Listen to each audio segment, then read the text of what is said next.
ये एक बड़ा ही इंटरेस्टिंग एल्गोरिदम का टेस्ट होता है जिसका नाम हार्मलेस रैंसम नोट है।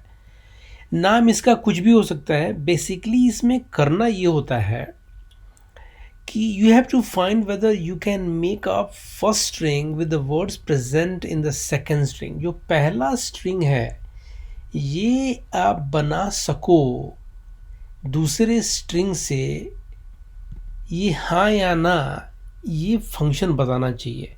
अगर ये स्ट्रिंग इससे बनाया जा सकता है तो रिटर्न कर दो ट्रू, अगर नहीं बनाया जा सकता है तो रिटर्न करना है फॉल्स। तो इसके लिए क्या करेंगे हम, इसके लिए हम क्या करेंगे कि जो ये मैगज़ीन वाला जो टेक्स्ट है जो कि पूरा है, इसको हम एक ऑब्जेक्ट में बना लेंगे। मैगज़ीन वाले टेक्स्ट को हम एक ऑब्जेक्ट बना लेंगे और जितने भी वर्ड्स हैं इसके अंदर वो सारे के सारे वर्ड्स हमारे पास ऑब्जेक्ट में आ जाएंगे कि कौन वर्ड कितनी बार आ रहा है। उसके बाद हम इस टेक्स्ट को उठाएंगे स्ट्रिंग को और इसको हम एरे में डालकर लूप करेंगे और फिर हम चेक करेंगे कि इसमें का हर एक शब्द क्या मैगज़ीन टेक्स्ट वाले ऑब्जेक्ट के अंदर है कि नहीं है। तो ये बहुत ही सिंपल है। सबसे पहले हम क्या करेंगे, हम मैगज़ीन टेक्स्ट जो है इसका हम एक ऑब्जेक्ट बना लेंगे। तो हम बोलेंगे कॉन्स्ट मैग ऑब्जेक्ट और हमने यहाँ पे मैगज़ीन टेक्स्ट ले लिया अपना और इसको हम सबसे पहले स्प्लिट करेंगे। क्यों स्प्लिट करेंगे, ताकि हमें एक एरे मिल जाए, उसके बाद ही हम इसको ऑब्जेक्ट में बना पाएंगे। तो स्प्लिट जो है ये इसको एरे में कन्वर्ट कर देगा और सारे वर्ड्स को अलग कर देगा।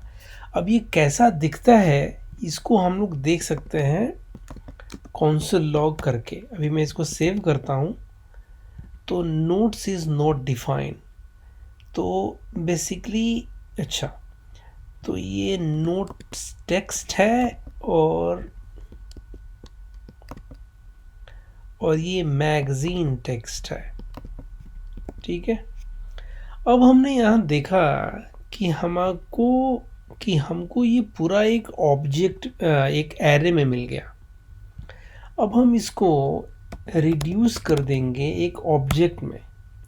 तो रिड्यूस में क्या होता है रिड्यूस में आपको ऑब्जेक्ट मिलता है और वर्ड रहेगा और आपको यहाँ ऑब्जेक्ट का फंक्शन लिखना होगा और आप रिटर्न करेंगे ऑब्जेक्ट को।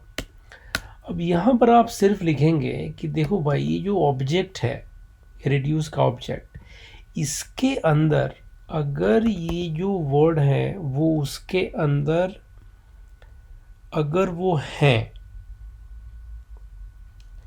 तो आप क्या करें कि आप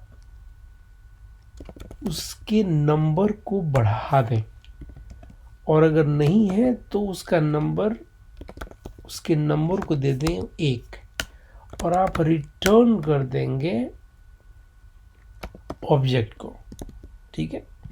तो अभी अगर आप देखोगे ना तो वो जो एरे था वो इधर ऑब्जेक्ट में कन्वर्ट हो गया जिसमें कि सारे शब्द हैं और कितनी बार आ रहे हैं ये सब कुछ है इसके अंदर। अब हम क्या करेंगे कि हम अब जो हमारा एरे है इसको लेंगे, जो हमारा टेक्स्ट है, और इसको हम लूप करके देखेंगे कि ये सारे शब्द इस ऑब्जेक्ट में हैं कि नहीं है। बहुत सिंपल है। क्या करेंगे हम कांस्टेंट नोट एरे बोलेंगे इसको और हम नोट टेक्स्ट को लेकर अब हम सबसे पहले स्प्लिट करेंगे। क्यों, ताकि हमें ये एरे में मिल जाए। तो अब हम इसको देखेंगे तो हमें ये टेक्स्ट मिल गया एरे में। अब हम इसको लूप करेंगे और लूप करके देखेंगे कि क्या ये शब्द, क्या जितने भी इसमें नोट्स हैं ये ऑब्जेक्ट में है कि नहीं है।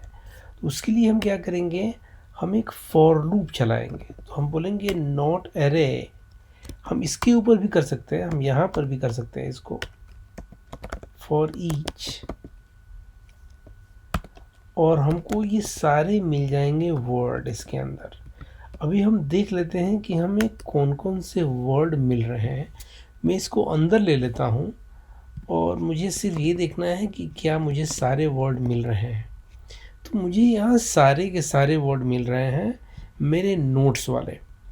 अब मुझे दो चीज़ ही चेक करना है यहाँ पे। पहला चीज़ क्या, कि क्या ये वर्ड मेरे मैगज़ीन वाले ऑब्जेक्ट में है कि नहीं है। तो बहुत आसान है, हम बोलेंगे कि इफ़ द वर्ड, हम ऐसे लिखेंगे कि इफ़ मैगज़ीन ऑब्जेक्ट के अंदर ये वर्ड है क्या। अगर है तो कुछ करो, और अगर नहीं है तो कुछ करो। तो नहीं है मतलब क्या हो जाएगा, नहीं है का मतलब हो जाएगा कि आप, कि इसके अंदर नहीं है मतलब कि रिज़ल्ट इज़ फॉल्स। तो हम एक रिज़ल्ट बना देते हैं यहाँ पे, एक वेरिएबल,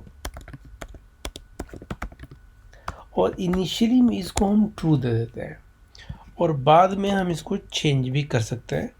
तो हम यहाँ बोलेंगे कि भाई रिज़ल्ट जो है ना वो तुम्हारा फॉल्स हो जाएगा अगर ये वर्ड उसके अंदर नहीं रहेगा। तो यहाँ तक समझ में आ रहा है।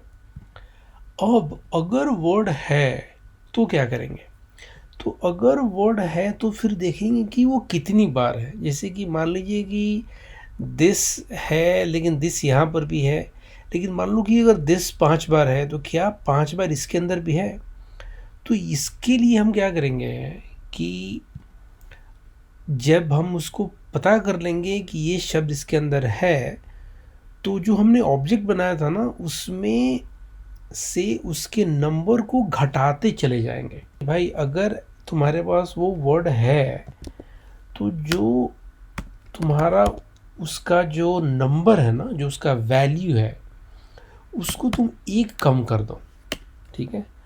और कम करने के बाद अगर, अब ऐसा भी हो सकता है ना कि वो माइनस में चला जाए, ठीक है। तो बोलेंगे कि भाई अगर ये वैल्यू 0 से नीचे चला जा रहा है तो फिर आप इसको वैसे ही रिजल्ट कर दो फॉल्स, ठीक है। ये हमने क्या किया है, हमने बोला कि भाई देखो एक बार मान लो कि दिस जो है यहाँ पे 3 बार है, तो पहली बार आया तो तुमने एक कम किया, दूसरी बार आया तो फिर तुमने एक कम किया, तीसरी बार आया तो जब तक 0 है तब तक तो तुमने बता दिया कि हाँ भाई ये ट्रू है, ठीक है। लेकिन 0 से जब वो कम होगा तो आपने रिज़ल्ट को फॉल्स कर देना है, ठीक है। और ये होने के बाद आप क्या करें कि सीधे रिज़ल्ट जो है आपका उसको रिटर्न कर दें। सो रिटर्न रिज़ल्ट, ठीक है। तो अभी ये बोल रहा है कि ट्रू, मतलब कि ये सारे इसके अंदर हैं। अगर मैं यहाँ पे एक नया वर्ड लिख दूँ जू, तो ये बोल रहा है फॉल्स, मतलब कि ये नोट्स बनाना संभव नहीं है। अगर मैं इसके अंदर जू ऐड कर दूँ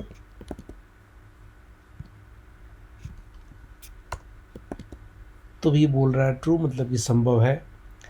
अभी अगर 2 जू कर दूँ तो फिर बोलेगा फॉल्स, क्योंकि एक का इस्तेमाल हो गया, दूसरा नहीं है इसमें। तो हम एक और जो अगर लिखेंगे यहाँ पे तो वो दिखाएगा ट्रू।